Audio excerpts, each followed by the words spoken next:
I All right, did. I'm here with Gabby Bocknite. Tell me, Gabby, where are you within your author career? I know that everyone is in various places with their writing and publishing journey. So where are you in that? Right now, I'm paused on writing until the new year kind of comes to an end because with my book content I make for my main TikTok page and started with YouTube, like I decided to pause writing. So right now I'm paused. I do have one short story published, and I'm kind of promoting that and doing the indie author takeover for November for that. And then come the new year, I plan on actually like setting some goals for the year for both the reading content and the writing content that I do. Awesome. The So new year very is casual always an right now. and I think that's perfect for this podcast, right? The casual author. I love that. I know you've been writing some things for some time. I have read your short story. I loved it. I really enjoyed it. But I know you were kind of working on a number of things, and without getting too specific, I believe you're writing maybe 3 or 4 novels at the same time, kind of a little by little. Is that correct? Yeah. So one of them, I've decided to completely scratch. It's and I'm going to pick the idea again, but to step away from it. I've been working on it for about 3 years. I lost all of my corrections and revisions on it. I was 5 chapters in, and then I started really doing a dive into fantasy and learning about what I was actually writing. Because to be honest, I had only read like YA fantasy Mm-hmm. and some urban fantasy. I didn't feel like I really had a good grip on the genre, but it was something that I really wanted to write. And I was inspired by a podcast I'd listened to for this idea, which includes mythology. Cool. But after doing like a deep dive, listening to some people like the fantasy news goblin, Daniel Green, and a Uh-huh. couple other people talking, I realized that I was just going to be regurgitating what other people in the genre had done. And so I did some deep diving and really thinking about what I wanted for this. So this is going to be like retackled and reimagined and changed from what I already have. I think I need to keep the first 2 chapters, but not anything after the first 2 chapters. And then I have a romance story and a dystopian story going on. The dystopian, I haven't decided if it's going to be a novel or if it's going to be a collection of 7 short stories Okay. that happen in what is essentially America that fell apart. Oh, interesting. And that's going to be interesting. I have to decide whether I want it to be a full length novel or if I want to go into 7 short stories and do a short story collection with that. And then I had a really awful day at work on Saturday, and another story idea hit me, kind of urban fantasy ish. I feel like I need to write about work, but I need to find a way to like escape work. I feel like I'm going to do some kind of like Cinderella thing. But like I said, I'm trying to pause the writing until after the new year because so many obligations have hit right now that it's just too much. Yeah, well, I mean, hence the new year plan for going next goal for planning next year. Wow, mixed up the words there, but I think that's an excellent thing. Is just sometimes you just have to look at your life and be like, yeah, I think it makes sense to kind of set this period of time where I need to prepare for the actual writing period. So I think that's an excellent goal, but that's a lot of things that you've been working on, and I imagine some of those things have been over the past couple of years, perhaps longer. Is that right? Yeah, the fantasy story that I'm dismantling and reimagining has been come 2022 will be 2 years, and then the other stuff has been over the last few months, and I'm they're going to be there whenever I'm burnt out and feeling tired of this of the big story, because that's my baby. That's the one that like Mm-hmm. I may try to traditionally publish. I don't know. The other stuff is going to be indie for sure, but this one I'm considering maybe submitting to Tor or to Anna J. Nice. Warner's publishing house. And I don't know if it would be for Tor because it's like going to be fairly left field, I think. But Anna has seen some of it and liked it, so I may try to go with her. I'll still be indie if I go with her because she's an indie publishing house. But we'll see where I put that one. But the other stuff is kind of when I'm too much in my head about this, because I have a tendency to like edit as I go. which is really destructive sometimes because I will be going and like focusing on like this page is not perfect. I have to get it perfect, and then I won't keep going. So like the other stuff is more like a distraction, so that I stop doing that. So that I like, okay, this may not be where I want it, but I need to get the draft done so then I can go and edit it. Because if I keep trying to edit what's already there, I'm never going to get to the end. And I want that to be like a duology. So this stuff is like more like side projects just to curb that desire to constantly edit instead of writing it out. Mm-hmm. Yep. And I totally get that. I mean, one, I'm not an excellent, I don't do editing unless I absolutely have to, which of course you have to before you publish. But yeah, I just can't even relook at the things that I've already written in terms of the first draft. I just have to get it out. And then I find, surprisingly, when I come back and read through it, I'm like, oh, okay, that wasn't as bad as I thought it was, right?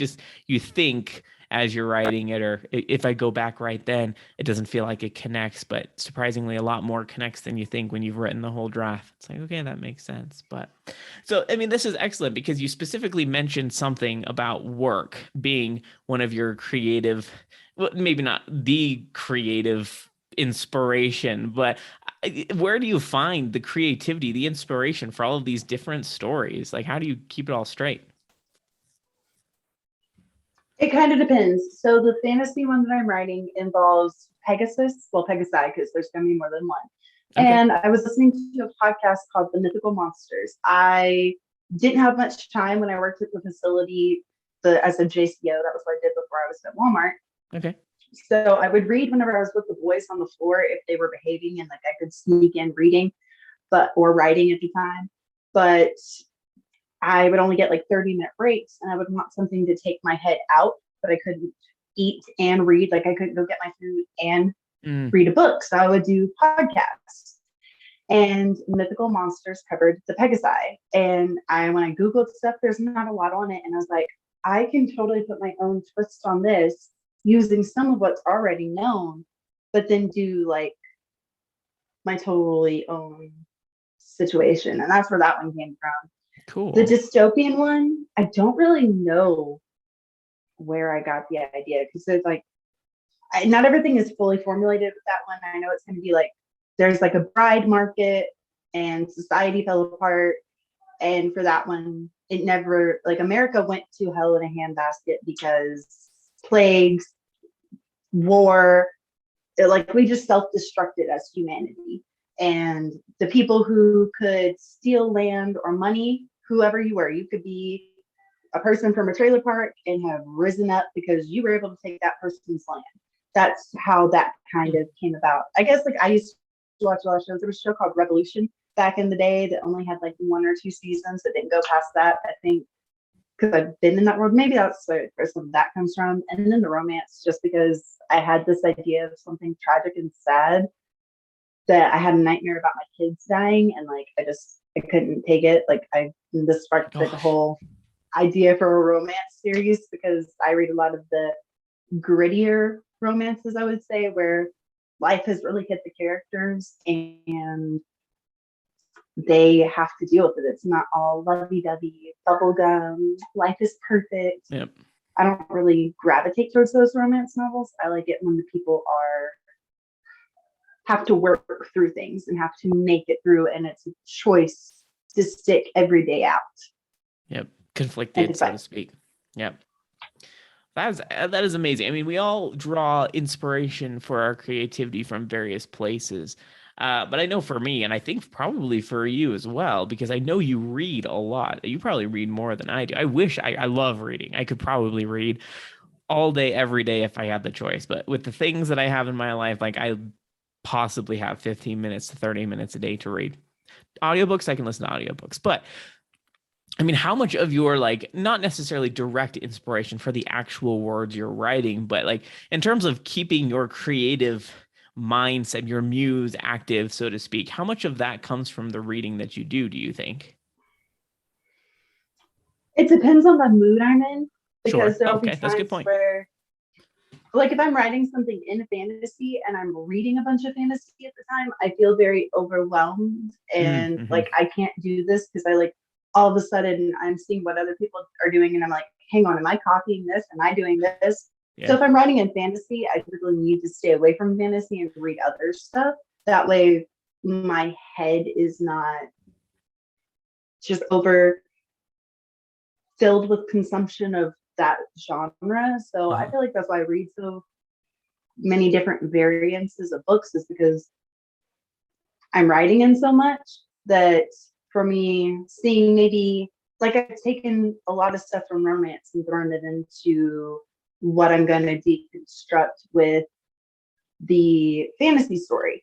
There will be stuff that like I don't know if I'm going to keep romance in the story. That's something I may take out, but there's a lot I've learned from romance books that I think I can use to help build with the plot and maybe avoid some like tacky tropes that I think are in there right now. Mm-hmm. So I feel like just seeing how other authors have worked stuff helps from all my reading, in my opinion. And then like I'm reading Mark Leslie's A Canadian Werewolf in I've New heard York, of that. Yep. and he had some really good writing advice that he actually got from an author, and I cannot remember the name of the author off the top of my head, but he writes about a writer that's a werewolf.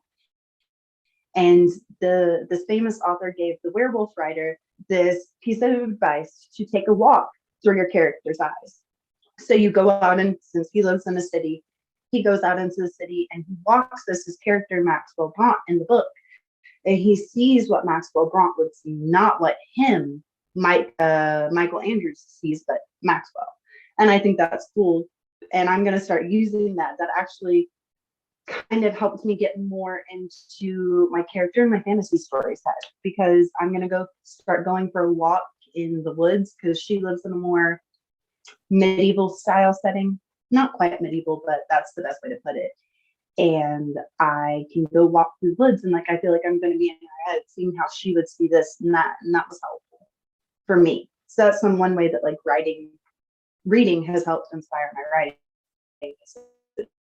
change my approach on that, getting into a character's head. Yeah, that's really cool. I mean, that's a really direct application. I think, I can definitely relate with that. I found, there's been times where I've lapsed. Even now, there's a tad bit of a lapse in terms of actually doing writing.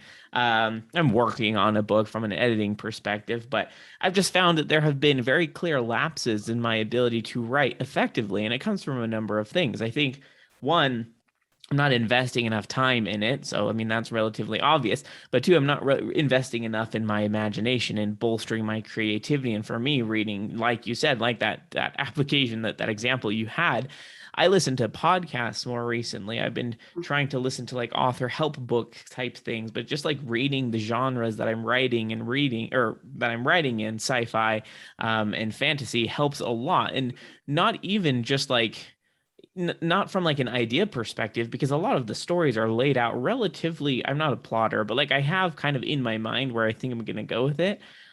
I'm terrible at writing things down, but just like actually reading helps me understand like the different options I have for like voice and like different word usage and different sentence structures and constructions and things that, I just don't think about, because I'm stuck in my own head.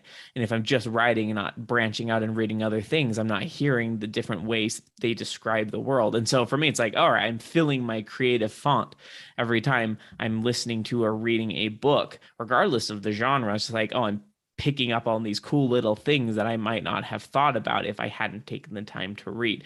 So for me, that helps a ton when I actually take the time to read. I don't know if you've experienced some of that as well with your writing and editing when you've been listening to or reading other books.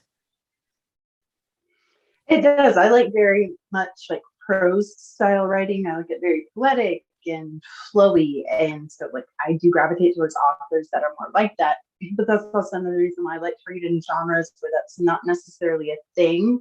Like diving into thrillers, they're not really prosy, they're not flowery, they don't have any of the poetry. So it kind of helps stop, because like I fall into some place of comparing myself with what they did. So that is one of the reasons, like depending on what I'm writing, I try not to dive too much off the deep end into that genre when reading. And I do find it helps with character building too, because I may be reading an urban fantasy and I like the way that character, she has like this one trait or he has this one trait. I'm like, oh, hang on, I like that. That can be applied here. in my dystopian story, and I can use that to help build this character up. And also sometimes names can be very hard to come up with. Like my characters feel like people, and so sometimes I get stuck when writing because I can see the character in my head. I know exactly what this person looks like, but their name will not be there. And like I'm going through name after name after name, and like this doesn't fit, this doesn't fit. And then like I might be reading the book and I'm like, hang on, that name sounds good, and I won't take the author's name. Like, but it might spark like going onto a trail of something else that gets me where I want. Because I maybe I'll like the sound of Fallon, but instead of Fallon, I'll name the person Talon. You know, like that way, but I'll like the way that the name sounds and flows, and it might spark a trail to go somewhere else. So I can find that character's name. Because sometimes they just do not want to tell me their name. Yeah, I totally get that. Coincidentally, I'm trying to think from the books that I've written if I've drawn inspiration. I think that's an excellent thing. Like when you hear all these really complex and cool names, yeah, I can see how that would really help you think from a different, like, syllable structure, like sentence or not sentence, just sound, like you said, Fanlin versus Talon and whatnot. That's a really interesting thing. I can totally relate on your comment about character development. I was just thinking about a book that I read recently. It's like in the third book of my trilogy that I'm currently working on, I was having a little bit of a hard time thinking, like, how can I make what happens at the end? I want to make sure the readers feel a certain thing, right? Whatever that is. I'm not going to give no spoilers, right? But I was like, how do I build? Like, I'm just trying to figure out how to make that happen, because the characters that this event occurs with, the various characters, some of them have been main, some of them haven't been as main, they're a little bit more side characters. Like, how can I build that? Anyway, in this book that I read, I remember a certain event happened, and I remember thinking, wow, that I felt something very specific, and it was the exact feeling I wanted to induce in the people reading my book. And so I reflected on, like, what's happened in the book 3/4 of the way in it happened, what happened in the rest of the book that made me prepared to feel this way when this event happened. And so that helped me think, like, okay, I need to build up by having these types of scenes with these combinations of characters to make sure that this development happens, so that when this event happens, people are like, oh, they're experiencing that feeling. So anyway, it was just helpful, to draw on that inspiration, see that character development. And the characters in my book are completely different. Like, the situation is completely different. It's not even close to the same, but the same thing, similar thing happens in the book. And so anyway, I'm glad you brought that up, because I can totally relate on that. If I wasn't reading or taking the time to listen to audiobooks of the genre, I probably would have never solved that problem in my head of how to write that. So it's been very helpful. And I find if I like an author, I tend to like listen, like Brandon Sanderson does lectures. And even though I haven't finished Elantris, I do like Sanderson's style of writing. I do think it's similar to Jordan. Like, I started their books on the same day, and I was like, whoa, if I didn't know better, I would think they were the same person. Well, Sanderson has a series of lectures, and he does other things where he talks about characters. And I found that like listening to him talk has helped, because he had a situation like that with one of his books where he was trying to figure out how to get characters to care about people to care about characters and to get to a certain point. And he realized it didn't make sense. So he turned it into a travel log style for that part of the book. Well, I think it's actually for the entire book. It was one of the, I want to say, Mistborn books that he was talking about. I haven't read Mistborn. And so I would read them. But he was talking about, I like need to dive into Sanderson, but I feel like I will never have enough time. Yeah. Sanderson's books are huge.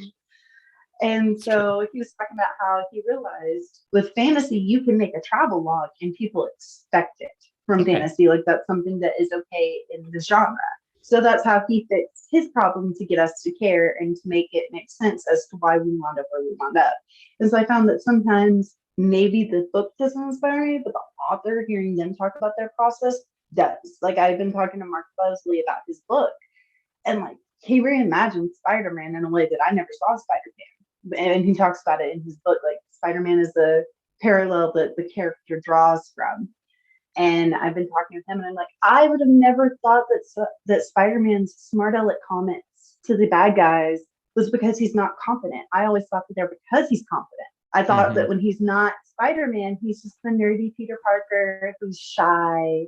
I never thought that he also takes his nerdy, shy character into being Spider-Man, and Spider-Man's not actually confident. So that kind of like made me realize you can make a hero that's all around nerdy and shy and not confident and exude confidence with like smart aleck quips. And I like loved that from his book and talking to him about that. That's amazing. I'd never thought about drawing that comparison either. I haven't read his books coincidentally, so I can't say for sure that I understand fully, but the way you've described it, yeah, that's the type of inspiration that you can draw. And I like that you mentioned Brandon Sanderson's classes online. You've sent me a couple links and I have begun listening to them. I haven't made it too far just because my mind keeps getting pulled in various directions. However, that's an excellent place to draw creativity from, if not from reading, but just learning from other authors. That's why I listen to a bunch of other podcasts. I listen to The Creative Pen by Joanna Penn, because that's an excellent podcast. And I listen to Six Figure Authors as well. It's a very exciting way to get into authoring, to learn more about it, to bolster your creativity. Those podcasts, those classes. You said YouTube is where you found those ones with Brandon Sanderson, correct? Yes. That's really and cool. I always remind myself when listening to these that there is no real 100% right or wrong way to do the process. Because I feel like starting out, all the years ago that I decided I wanted to be an author, that I wanted to write, that I wanted to get stuff out there, when I would look at it like, this is how it has to be done. When you hear like Stephen King or somebody talk about writing and they're like a great person, they're like best-selling authors, everyone knows their name. And you're like, oh, well, because of this, that has to be the right way because look at his success. I've also reminded myself at the same time that I can take any little thing that like you're talking about, that Mark Leslie, Stephen King, Brandon Sanderson, any author talks about, and I can listen to it, but I just need to make sure that I include, like I have that grain of salt, that I don't just see it as like, well, this is the only right answer. And I want other people listening to us to know that just because we're sitting here talking about our process, it may not work for you. That's okay. Like, because I know starting out, because I started writing when I was a teenager, it felt overwhelming sometimes listening to people talking about writing and their processes. And it made it feel like, oh, well, I can never do this. So I do want anyone who listens to us, like, remember, we're not perfect and what works for us may not work for you. But always try to learn something from anyone you can. Because even the worst, like I've learned from being a worker, the worst worker can teach you how to do something good, depending on the situation. Because they may, if they're a lazy worker, well, they may have found an easier workaround on something. Because like with my husband, with us both having done corrections, he always said, no matter how lazy the officer, the lazy officers are typically really good at talking someone out of a situation. So that there's no fight. That's why I use like, no matter how bad the worker, they can still teach me something. And no matter how good the worker, they can teach me something. So I see it that way with listening to people talk about writing. Yeah, and I mean, and even reading, I don't know about you, but I won't name any books, but I have read some bad books. Like, let's just be honest. You've read some books, you're like, that book wasn't really that great. I just finish books by principle because I'm just like, I don't like to DNF books, do not finish books, just because it just bothers me. I'm like, I don't really care to know what happens at the end of this book, but I just have to finish it. Granted, I haven't read lots of bad books, but still, like you said, just the diversity of information, both listening, reading, even just having conversations with people, that bolsters my creativity for sure. And I found that, like, I don't know if you've experienced this as well, but when I have stronger creativity because I'm consuming this various media from various places, I feel like I can actually problem solve in real life better too. Like, it's so funny when I'm like, how do I fix this gate that's broken on this goat pen? Surprisingly, I can solve those problems so much better when I'm actually reading, listening to podcasts and learning this information, even if it's not related to fixing a goat gate. I'm creative, so I can problem solve better. Yeah, I feel like because I'm a creative person, whether it's making, a 1-minute TikTok video or writing or crocheting, whatever it is, I feel like I function better in my day-to-day life when I'm creative. If I'm not being creative, let's say I'm just only reading books and I'm going to work and I'm taking care of my family and that's it. I'm not doing any TikTok content. I'm not crocheting anything. I'm not doing any writing. I feel very kind of bland and blah, and I feel like everything starts to blur together. And I just don't feel okay. And I feel like I go into like more of a depressive state easier than when I'm being creative. I wouldn't say being creative keeps my mental health up, but I would say that it helps whenever I start to go into a slump because I deal with a lot of anxiety and situational depression.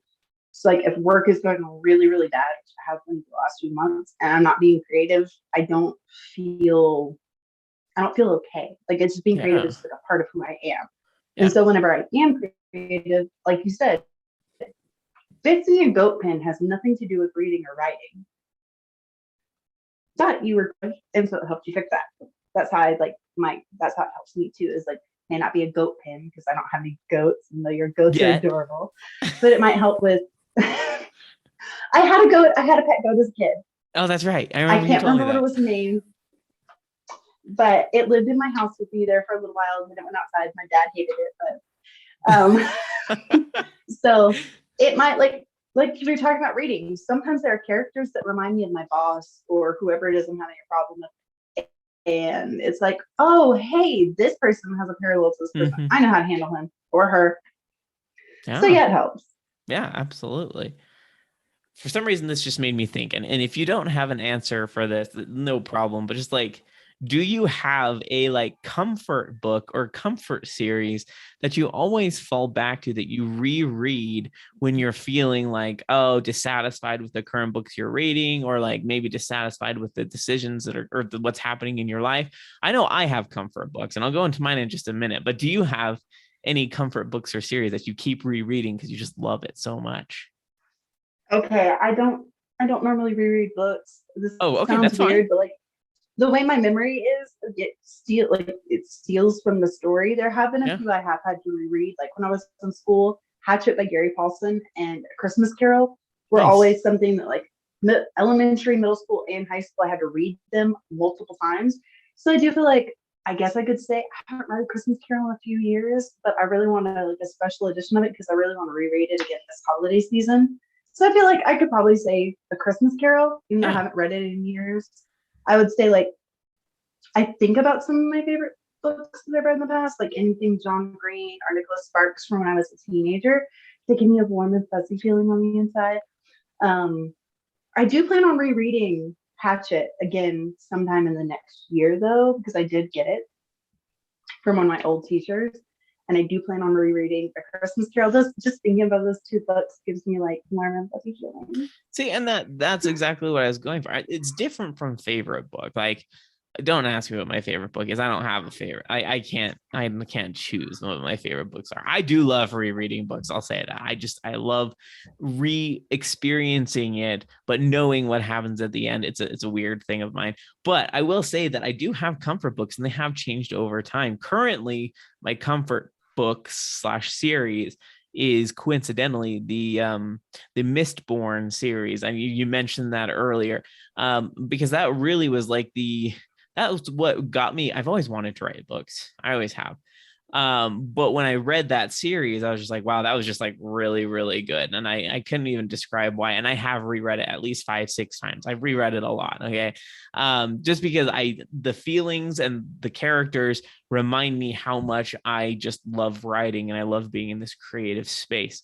And so, yeah, for me, that's what they were. When I was younger, coincidentally, when I was a teenager, they were Tamara Pierce books. I don't know if you've ever heard of Tamara Pierce. I have. Fantasy I don't think I've read anything by her. I read her books a lot when I was young, when I was a teenager. Really, really enjoyed them. So those were my comfort books at the time. But it's definitely shifted to more, I guess, larger books. Her books are a little bit shorter, but anyway, it's interesting. Just something to, whenever I feel like, oh yeah, I'm just not really satisfied with my current reading situation, I'll jump back and reread that just because I can, or listen to it. I'll listen to the audio as well. Anyway, sorry to sidetrack from that. But in terms of like other ways to bolster creativity, what other thoughts do you have around how authors or, people in general can keep their creative fonts full throughout their lives? Honestly, so I'm a person, I kind of get good at something and then move on to another Yeah, hobby. So for me, that's like great. just kind of rotating stuff out so I don't feel stuck. It's like Yeah. even like I'm taking a break from writing right now because like I said, I was feeling stuck. And then with the content that I have planned, like I don't try to plan my TikTok content too much, but right now I do with the end of the year need to have this time from September through December blocked out and planned, especially with the indie author event. I don't know if you didn't take part in the indie TBR, did you? For Not November? this year, no. Mainly because they asked for people to join during a really crazy part of my life, and I just missed the deadline. But I would have if I hadn't There'll be missed it. another sign up in January for the June event. So if you Oh, okay. keep I'll your eye keep out that for in mind. that. Yes. But I decided with just like everything needing to block this time out just for like reading. And then I've had so many ARC and beta requests, which after December, I think I'm gonna slow down. And if I'm not friends with the person, no, just Mm-hmm. because I've had way too many indie authors reach out to me. And I get why, because like my page very much supports the indie authors and I think it's great. But at the same time, like right now, I'm like jam-packed with trying to start doing a blog post for the author library every month. So I have to read and review a book for them by the Wow. 15th of every month. So that's 12 books a year, which yeah, I read more than 12 books a year, but that also like is a nice obligation. I have to look at that book with a little bit more of a weightier perspective when I do that one. Sure. So like that's what I say, my writing for this season just needs to be back burner Mm-hmm. because I have too much going on. And then like I'll maybe let's say I get bored with reading, I'm gonna go bake a whole bunch of cookies or a cake or something. Like Cool. I think from January till May, I baked way too many cakes because I wanted to learn to bake a cake from scratch properly. So it's just finding stuff that interests you to keep you creative and not being afraid to switch it up because I feel like a coworker and I were actually talking about this. As humans, everything is just one click away. Everything Mm-hmm. like TikTok, 60-second videos, and people are no longer having patience or an attention span for anything longer than that millisecond. And so she talked about being intentional about stopping the autopilot. So that's why I say like I switch up what I'm creative with because it stops the autopilot of just picking up a book and reading it. Because sometimes I won't notice what I'm reading, or I won't notice what I'm writing, or I won't notice what I'm crocheting at the time. So just keeping it flowing and being intentional about not getting lost Mm-hmm. would help, Being in my present. opinion, with being creative. Yeah, being Yep. present. It's a really good I feel like point. I just went on a tangent. I mean, and I honestly think we could probably have a whole nother podcast about being present, right? Being intentional about what you're doing and what you're saying. So we may have to like schedule that for another date, honestly. But I appreciate this conversation. I'd love to know where can we find you? Where can we find your short story, potentially future books? Tell us where we can find you. All right, so I am on TikTok. I have two names on there. The first one is Lady Bocknite, and if you need to know how to spell Bocknite, it is Bocknite. Okay. And then my pen name is Author Rose Hawk. I also have a TikTok account with that one. All my social media, like my Instagram for books and my book YouTube channel, are all Lady Bocknite. And then you can find my short story on Amazon under Author Rose Hawk with the light, and the light is either $1 or Kindle Unlimited for anyone who wants to do it that way. And those are my socials. And I also have, if you go to my TikTok, I have a universe page that has my email and has all that stuff linked on it where you can just go and click an icon and find any of those items. Cool. Excellent. Well, I appreciate that. Thank you for joining me for this conversation again. I look forward to chatting again. Yes, we need to do another one because I feel like between the two of us, we could talk for hours. Oh, we could probably do another 10, 15 podcast episodes, let's be honest. So we'll do that again sometime. This will be going for a long time, I hope.